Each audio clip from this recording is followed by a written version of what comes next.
Hi, I'm Dr. Rebecca Cahote, lead audiologist at Allison Audiology in Houston, Texas.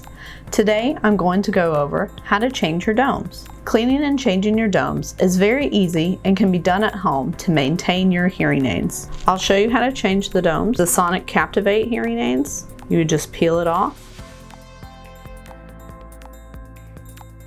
And then there's the little cylinder in the middle that would go over this portion of the speaker. Put it on just like so.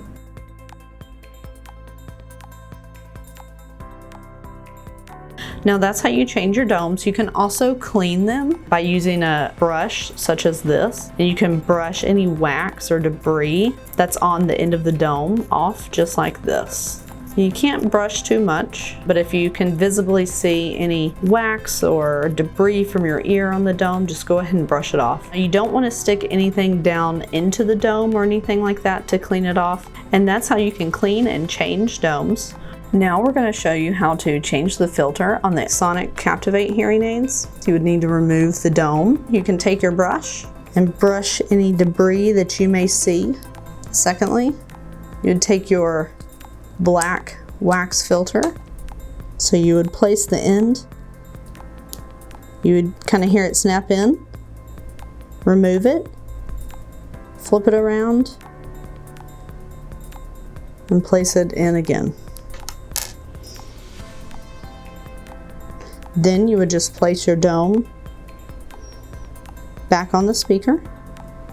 You can give it a tug to make sure it's on well. And that's how you change the filters for the Sonic Captivate hearing aid.